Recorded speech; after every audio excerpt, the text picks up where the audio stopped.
Very good morning. कैसे हो बच्चों? चलो आज हम लेसन पंचम पाठ का अभ्यास करेंगे।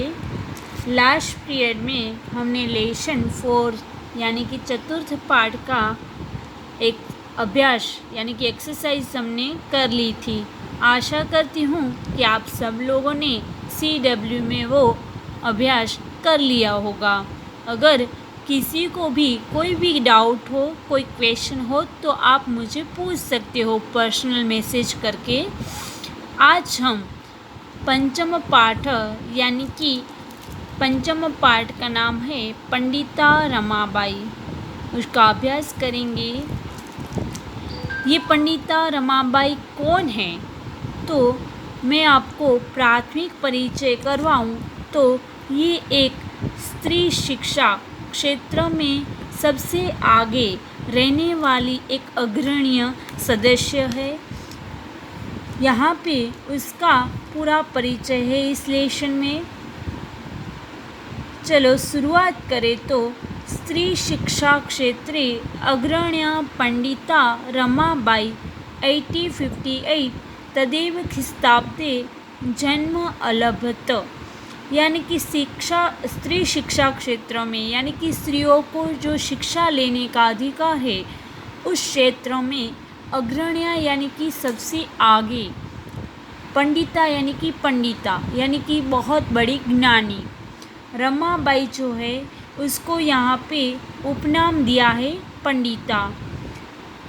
1858 यानी कि 1858 में तदेव ख्रिस्ताब्दी यानी कि ईस्वी सन 1858 में जन्म यानी कि जन्म बोन अलभत यानी कि हुआ था, लिया था। स्त्री शिक्षा के क्षेत्र में जो सबसे आगे है ऐसी पंडिता रमाबाई ने 1858 में ईस्वी सन 1858 में जन्म लिया था। तस्याः पिता अनंत शास्त्री डोंगरे, माता च लक्ष्मीबाई आशताम। तस्याः यानी कि उसके, पिता यानी पिताजी, पापा जो थे वो अनंत शास्त्री डोंगरे, उसके पिताजी का नाम था अनंत शास्त्री डोंगरे। और माता च यानी कि माता, च यानी और, माता जो थी वो थी लक्ष्मीबाई आशताम, आशताम यानी थे।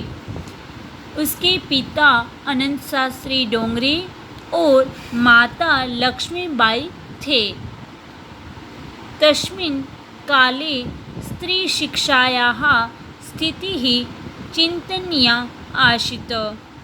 तस्मिन् यानी उस समय, काले यानी समय, तस्मिन् यानी उस समय स्त्री शिक्षायाः यानी स्त्रियों को शिक्षा लेने की स्थिति यानी परिस्थिति, चिंतनीय यानी कि बहुत सोचने वाली, चिंताजनक, आशित यानी थी। उस समय स्त्रियों की शिक्षा लेने की जो स्थिति थी वो बहुत चिंतनीय थी, चिंताजनक थी, दयनीय थी।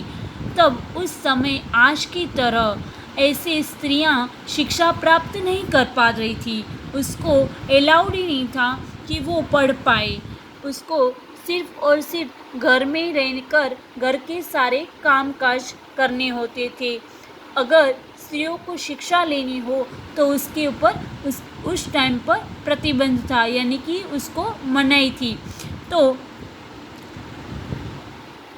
उस समय पर ये जो चिंताजनक स्थिति थी, उस समय पर स्त्रीणां कृते संस्कृत शिक्षणं प्रायः प्रचलितं नास्ति। यानी कि स्त्रियों के लिए, स्त्रीणां कृते, कृते यानी उसके लिए, स्त्रियों के लिए संस्कृत शिक्षण यानी कि संस्कृत जैसी लैंग्वेज जो है, भाषा है, उसका शिक्षण प्रायः प्रचलित नास्ति, उसके लिए देखा जाए तो ज़्यादातर प्रचलित भी नहीं था। नास्ति यानी नहीं था, प्रचलित यानी कि उस समय पर कोई सोच भी नहीं था, सोच भी नहीं सकता था, प्रचलित भी नहीं था। किसी को ये भी अंदाज़ा नहीं था कि जो स्त्री है वो शिक्षा ले सकती है और शिक्षा में संस्कृत का शिक्षा ले सकती है। ऐसा उस टाइम पर प्रचलित नहीं था। किंतु डोंगरे रूढ़िबन्धाः धारणां परित्यज्य स्वपत्नीं संस्कृतम् अध्यापयत्। जब स्त्रियों को शिक्षा लेने की ही परमिशन नहीं थी, उसको ही अलाउड नहीं था, उस टाइम पर संस्कृत शिक्षा तो सोचने जैसी भी बात नहीं है। परंतु डोंगरे जो थे, डोंगरे यानी कि कौन, ये जो रमाबाई है उसके पिताजी अनंत शास्त्री डोंगरे, उस टाइम पर डोंगरे है जो रमाबाई के पिताजी है, उसने क्या किया, रूढ़िबंधा यानी कि परंपराओं से बढ़ी हुई रूढ़ी जो होती है, हम कहते हैं ना कि ये हमारी रिवाज है, हमारे घरों में रिवाज है, हमारे ये फैमिली में रिवाज है, रूढ़ी है, तो उस रूढ़ी को धारणा परित्यज यानी उस रूढ़ी से बधी हुई धारणा जो थी उसको परित्यज यानी छोड़ देना, त्याग दे कर देना, उसको छोड़कर स्वपत्नी संस्कृतम अध्यापयत। स्वपत्नी यानी अपनी पत्नी यानी कौन, उसकी पत्नी यानी रमाबाई की माँ, जो उसके पिताजी है वो इस रूढ़ी को छोड़कर उस रूढ़ी को त्याग दिया, उसने उस रूढ़ी को तोड़ दिया और अपनी पत्नी जो थी लक्ष्मीबाई उसको उसने संस्कृतम अध्यापयत यानी संस्कृत का अध्ययन करवाया। उसने अपनी पत्नी को संस्कृत की शिक्षा दिलवाई, उसको उसने संस्कृत की शिक्षा प्राप्त करवा दी। एतदर्थ सह समाजस्य प्रतारणाम अपि असहत। एतदर्थ यानी इसके लिए, सह यानी कि वो यानी डोंगरे, जो अनंत शास्त्री डोंगरे थे उसके पिताजी जो थे वो समाजस्य यानी कि समाज की, प्रतारणम यानी कि ताड़ना, हम कहते हैं ना एक तरीके से कि कहा सुनी, यानी कि हमने अगर कोई गलत काम किया हो तो समाज हमें क्या करता है, ताड़ता है, हमें कहा सुनी करता है, सुनाता है, गलत बातें सुनाता है। अगर कुछ हो हमारे पास कोई खड़ा हो तो वो 2 शब्द और ज़्यादा बोलकर चला जाता है, तो ऐसे प्रतारणम यानी ताड़ना, सुनाना। तो अपि असत, असत यानी सहन करना। क्या कहते हैं कि उसने अपनी पत्नी को संस्कृत की शिक्षा दिलवाई, इसीलिए एतदर्थ यानी इसीलिए वह यानी कि डोंगरे, अनंत शास्त्री डोंगरे ने समाज से प्रताड़नाम अपि असहत यानी समाज में से जो ताड़ना उसको हुआ, समाज में उसकी जो उपेक्षा हुई, उसको सब लोगों ने सुनाया जो भी, वो सब ने उसको असहत यानी सहन किया, उसने सब कुछ बर्दाश्त कर लिया, सहन कर लिया कि भले ही मैंने अपनी ये पत्नी को संस्कृत की शिक्षा दिलवाई है, ये समाज वाले जो लोग हैं वो जो भी बोलना चाहते हैं मेरे बारे में या तो मेरी पत्नी के बारे में वो बोल सकते हैं, पर मैंने अपनी पत्नी को कोई गलत काम नहीं करवाया है, वो मेरी पत्नी है, वो भले ही संस्कृत की शिक्षा प्राप्त कर ले, इसके लिए उसने सब कुछ सहन कर लिया। अनंतरम रमा अपि स्वमातुः संस्कृत शिक्षा प्राप्तवती, यानी कि अनंतरम यानी उसके बाद, रमा यानी कि रमाबाई, ये जो खुद है वो रमाबाई, अपि यानी कि भी, स्वमातु यानी कि अपनी माता से यानी लक्ष्मीबाई से संस्कृत शिक्षा प्राप्तवती। क्या हुआ कि डोंगरे जो है अनंत शास्त्री डोंगरे ने अपनी पत्नी यानी लक्ष्मीबाई को संस्कृत की शिक्षा दिलवा दी, और इससे क्या हुआ, तो इससे ये हुआ कि रमाबाई जो है उसकी जो पुत्री थी वो रमाबाई है, वो अपनी माता से संस्कृत की शिक्षा प्राप्त कर लेती है। माता का ये सबसे बड़ा योगदान रहता है कि अगर उसको कोई भी शिक्षा, कोई भी लाइन में अगर उसको ज़्यादा इंटरेस्ट हो या तो उसके पास कोई नॉलेज हो, तो वो अपने साथ साथ अपने बच्चों का भी विकास करने में मदद करती है और अपने बच्चों को आगे बढ़ाने में उसका बहुत महत्वपूर्ण योगदान रहता है। तो यहाँ पे रमाबाई जो है उसका भी संस्कृत शिक्षा में उसकी माता का बहुत बड़ा योगदान रहा है। उसने अपनी माता के पास से ही संस्कृत की शिक्षा प्राप्त कर ली। यानी कि उसको कहीं पे भी संस्कृत शिक्षा प्राप्त करने के लिए कहीं बाहर नहीं जाना पड़ा, उसको किसी की मदद की ज़रूरत नहीं पड़ी। तो आगे है कालक्रमेण रमायाः पिता विपन्नः सजातः, यानी कालक्रमेण यानी कि समय जाते, रमायाः यानी कि जो रमाबाई है उसके पिता यानी कि पिताजी, विपन्न यानी कि मृत्यु, जात संजात यानी हो गई, कालक्रमेण यानी कि समय जाते रमाबाई है उसके पिताजी की मृत्यु हो जाती है, वो मृत्यु हो जाती है, वो मृत्यु को प्राप्त कर लेते हैं। तस्याः पितरौ ज्येष्ठा भगिनी च दुर्भिक्षित पीड़िताः द्विगन्ताः, तस्याः यानी कि उसके पितरौ ज्येष्ठा यानी कि उसके जो पितरौ यानी कि पिताजी है, और ज्येष्ठा भगिनी यानी कि बड़ी ज्येष्ठा भगिनी च यानी कि बड़ी बहन, दुर्भिक्षित पीड़िता यानी अकाल से पीड़ित, द्विगंता यानी मृत्यु हो गई। ऐसे तस्या यानी उसके माता पिता और बड़ी बहन की अकाल से पीड़ित मृत्यु हो जाती है, अकाल में वो पीड़ित होकर मृत्यु हो जाते हैं। तदंतरम रमा स्व ज्येष्ठ भ्राता सह पदभ्यां समग्र भारतम अभ्रमत। फिर क्या होता है, तो तदंतरम यानी उसके बाद रमा है यानी कि रमाबाई है, वो स्व यानी कि अपनी ज्येष्ठ भ्राता यानी बड़े भाई, भ्राता यानी भाई, सह यानी साथ, पदभ्याम यानी पैदल, समग्रम यानी कि पूरे, भारतम यानी भारत, अभ्रमत यानी कि भ्रमण किया, घूमी।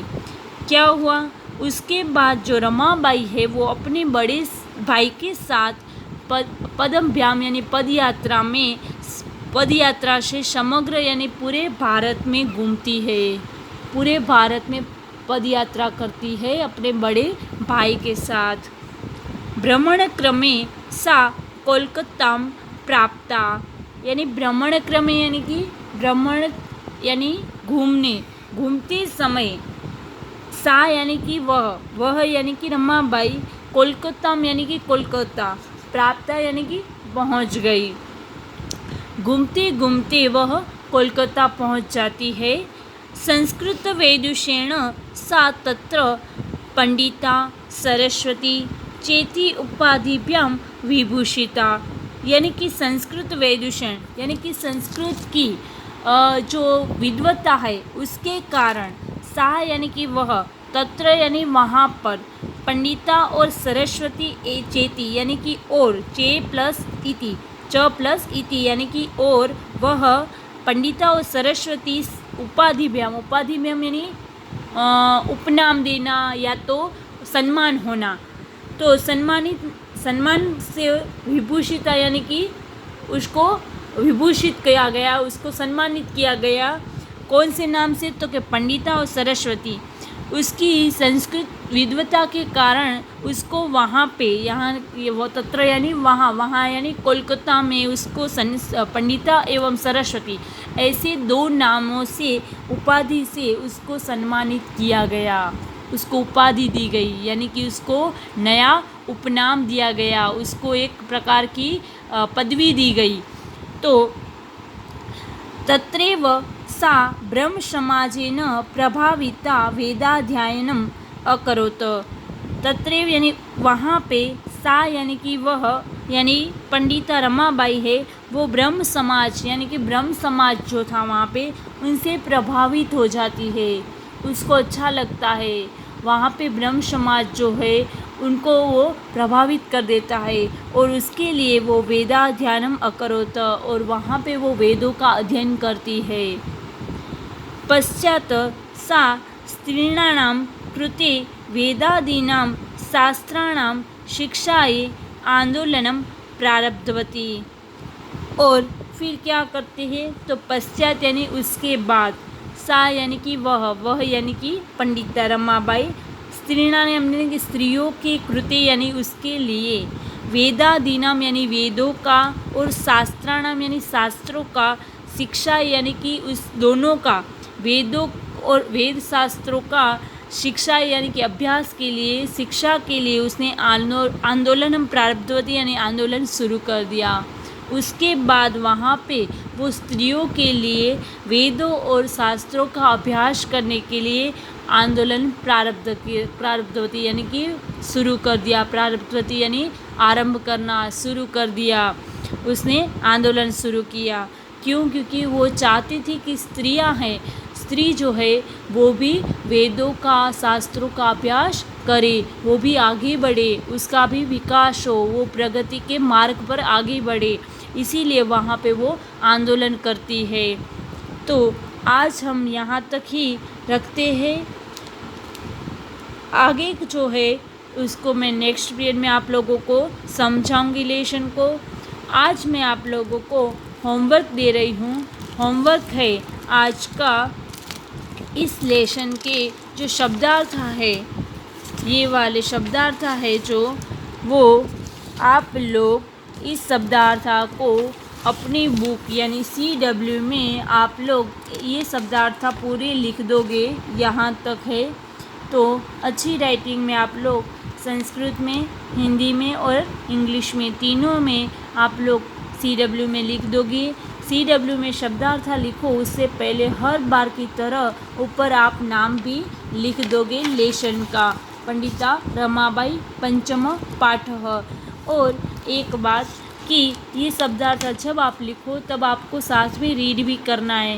ओके, मैं इसके साथ PDF फाइल भेज रही हूँ। हर बार लेसन के साथ मैं भेजती हूँ, तो आप लोग वो PDF फाइल ओपन करके उनमें से शब्दार्थ अच्छी तरीके से लिख देना। ठीक है? Okay, thank you.